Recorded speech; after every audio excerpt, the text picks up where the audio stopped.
네, 존경하는 국민 여러분, 반갑습니다. 기본소득당 대표 용혜인입니다. 오늘은 3.1절입니다. 106년 전 우리의 선조들은 일본 제국주의의 폭압에 맞서서 죽음을 무릅쓰고 거리로 나섰습니다. 그 용기가 대한민국 임시정부를 만들었습니다.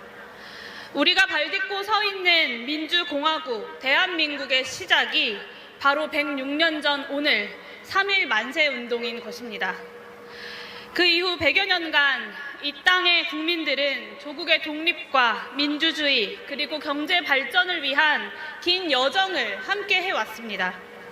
군부 독재가 국민 주권을 다시금 무너뜨린 적도 있었지만 국민들은 피와 땀으로 민주주의를, 승리를 쟁취했습니다.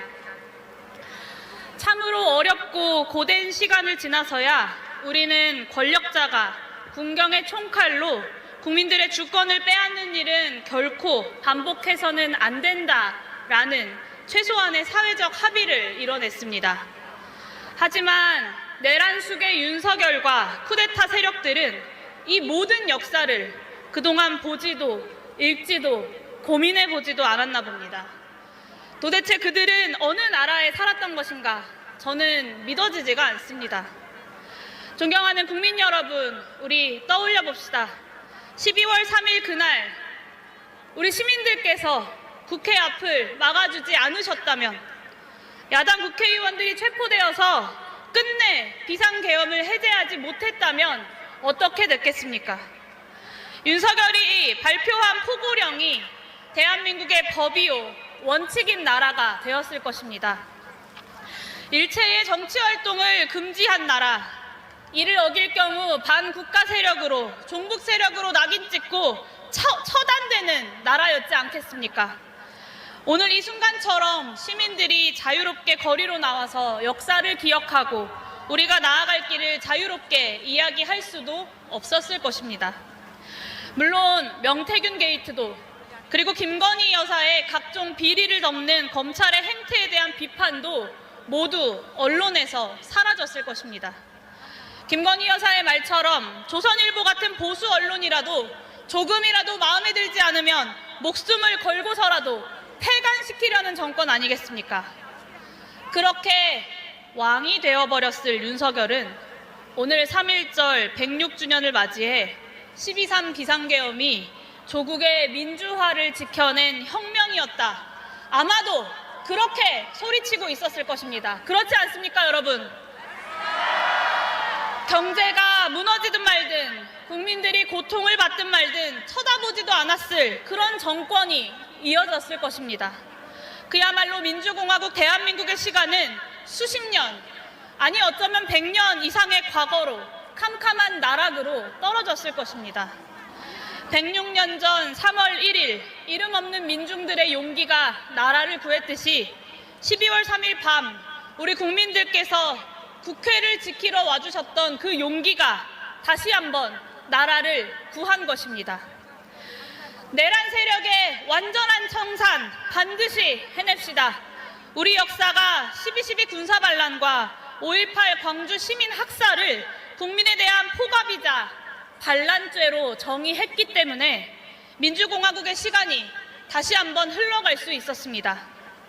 우리 역시 이번 내란 세력의 책임자들 모두를 진정으로 발본색원하고 처벌해서 역사의 교훈으로 남깁시다. 처음부터 계엄을 반대했고 계엄과 관련해 사전에 그 어떤 지시도 서류도 받은 적이 없었다던 한덕수 국무총리, 갑자기 2달 만에 말을 바꿔서 자기는 본 적도 받은 적도 없었다던 비상계엄 선포문이 알고 보니 본인의 양복 뒷주머니에 꽂혀 있었다고 합니다. 말도 안 되는 거짓말입니다. 충격적인 진실은 또 있습니다. 한동훈 전 대표 또한 2달 만에 윤석열이 여당 의원들과의 술자리에서 평소에도 화풀이하듯 계엄을 수차례 언급했다라고 인정했습니다. 이 시한폭탄 같은 대통령이 계엄을 입에 밥 먹듯 올리는데 과연 이것을 그들이 농담으로 듣고 넘겼겠습니까? 그렇기 때문에 우리는 윤석열 한 사람의 파면에 만족해서는 안 됩니다. 만족할 수 없습니다. 그렇지 않습니까? 내란 사전 모의에 도대체 누가 그리고 얼마나 가담했는지 알고도 묵인했던 것은 아닌지 명명백백하게 밝혀내야 합니다. 존경하는 국민 여러분, 우리에게는 내란 세력 심판과 동시에 새로운 대한민국을 건설해야 할 막중한 책무가 놓여 있습니다. 새로운 대한민국 건설 그 자체가 쿠데타 세력을 대한민국 정치에서 쫓아내는 길이기 때문입니다.